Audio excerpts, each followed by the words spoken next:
Para poder acercarnos a la democracia, como hemos señalado, pues tenemos que tener una mirada compleja, ¿no? Integrantes de este equipo como Daniel Innerarity, pues está trabajando precisamente en esa línea, y autores como Pedro Ibarra ya en su momento pues publicaron obras que van en esta línea de una visión compleja de la democracia, ¿no? En concreto, Pedro nos propone un acercamiento a la democracia que se entiende a partir de 5 esferas que se complementan entre sí, a veces chocan, pero que son condición sine qua non para una profundización democrática y también son una posibilidad de profundización democrática. En concreto, esas 5 esferas son la esfera de la democracia representativa, la esfera de la democracia comunicativa, la esfera de la movilización ciudadana, la esfera de la gobernanza y, finalmente, la esfera de la participación ciudadana. Si nos acercamos a la primera esfera, la esfera representativa, lógicamente, pues no hay democracia si no hay una representación que normalmente se suele asociar pues a la participación electoral, ¿no? Ahora bien, convendría subrayar que en estos momentos, aunque la democracia representativa está institucionalizada, eso no significa que no esté sometida pues, a una creciente deslegitimación, ¿no? La segunda esfera, la de la democracia comunicativa, bueno, pues se asienta en que no hay democracia si no hay una pluralidad y libertad de fuentes comunicativas. Esto tiene que ver pues, con los medios de comunicación, pero también en estos tiempos tiene que ver con las redes sociales, ¿no? Y aquí, pues nuevamente también tenemos que tener en cuenta que esta democracia comunicativa se está viendo sometida también a una serie de erosiones provocadas, por ejemplo, pues por las lógicas de la posverdad o también por las nuevas formas de establecer comunicaciones muy individualizadas, muy rápidas, vertiginosas a través de las redes sociales. La tercera esfera de la democracia es la de la movilización ciudadana. No podemos entender la transición en Euskadi o en España sin la movilización, pero tampoco, por ejemplo, podemos obviar, ¿no?, el papel que están jugando en algunos momentos, ¿no?, actores como Rebelión Científica, que ante la problemática del cambio climático pues está planteando propuestas de movilización articuladas sobre la base, en este caso, de la desobediencia civil. Y aquí siempre convendría recordar pues, a un gran filósofo como es Habermas, que decía que la desobediencia civil debe ser castigada, pero que la forma en la que se castigue la desobediencia civil es el indicador de la calidad de la democracia, ¿no? La cuarta de las esferas es la de la gobernanza. La gobernanza emerge como consecuencia de una creciente complejidad de los problemas, a su vez por un debilitamiento de la capacidad del Estado para resolver algunos problemas y, por tanto, la necesidad de tomar decisiones contando con otros sectores, y luego, la aparición de lo que se denominan problemas malditos, ¿no? Problemas que tienen aristas muy complejas, el del cambio climático quizás el más evidente, ¿no?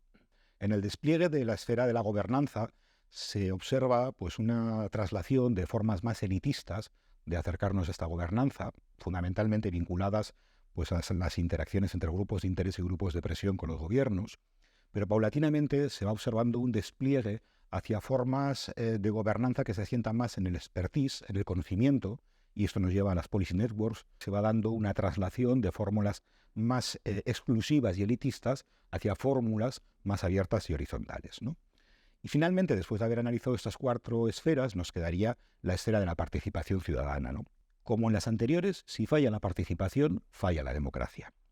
Lo interesante en este punto es que si las anteriores esferas tienen en ocasiones dificultades de conexión, tienen tensiones entre unas y otras, la participación ciudadana lo que puede servir es de conector de las diferentes esferas. Y eso es fácil verlo. Por ejemplo, mini públicos como los que se han desarrollado a través de las asambleas ciudadanas de Guipúzcoa, impulsadas por Aranzazú-Lab, lo que permiten es, a través de la participación, fortalecer la democracia comunicativa. Se basa en estas lógicas de una comunicación horizontal, basada en argumentaciones razonadas y razonables, ¿no?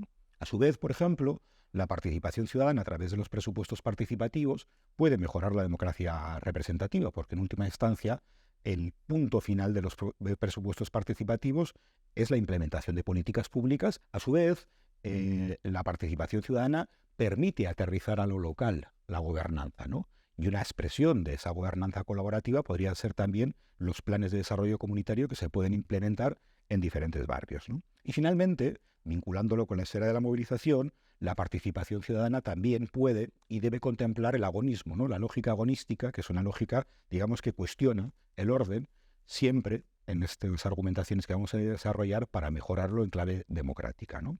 En definitiva, esto nos lleva a preguntarnos cuál es la clave de la participación.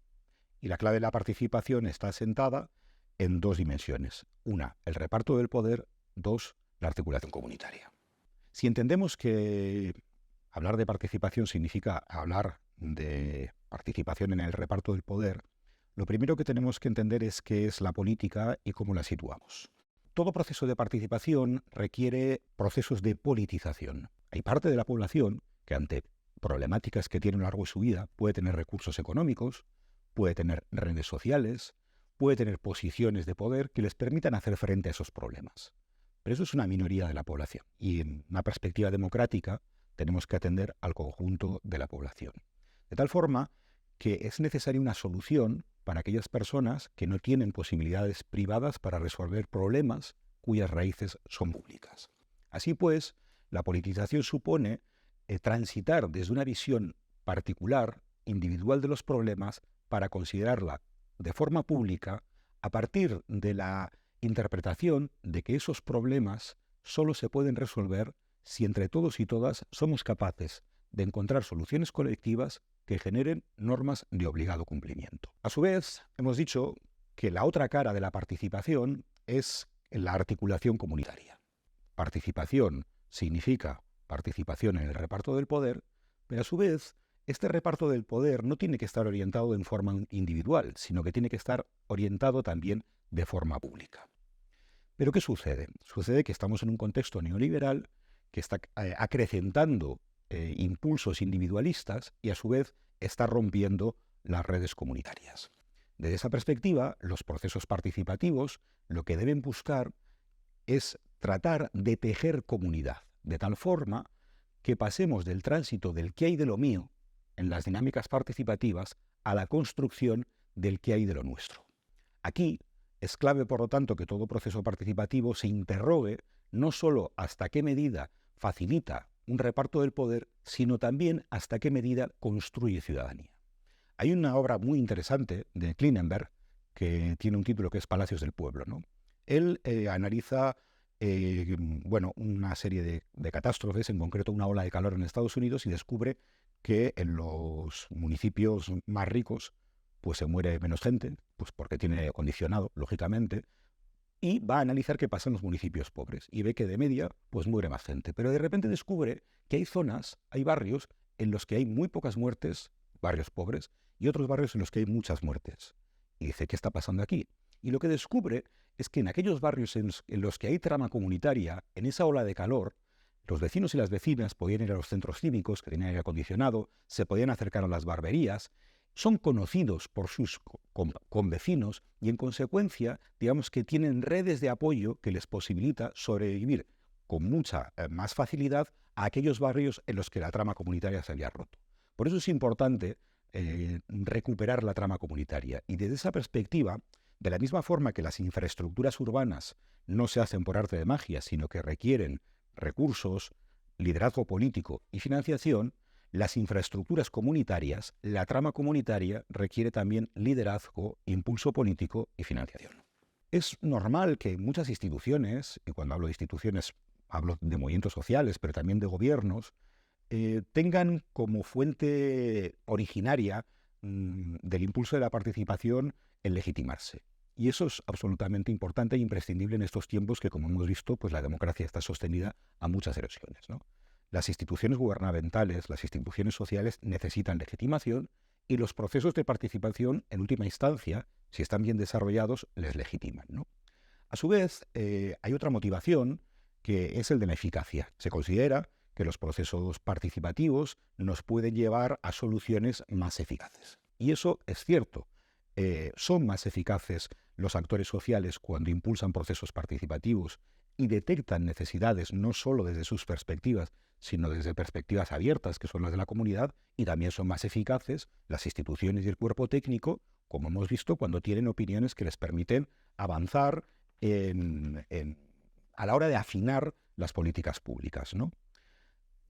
Una tercera motivación se sostendría en la necesidad de transitar de lógicas individuales a lógicas colectivas, ¿no? Esa motivación pasaría por lograr construir procesos que permitieran empezar con las necesidades particulares y los dolores particulares pero para orientarlos a la construcción de soluciones colectivas. Una cuarta motivación sería la construcción de una ciudadanía corresponsable. Necesitamos una ciudadanía que asuma un papel proactivo. Los griegos llamaban idiota a quien se ausentaba de su responsabilidad en la polis, ¿no?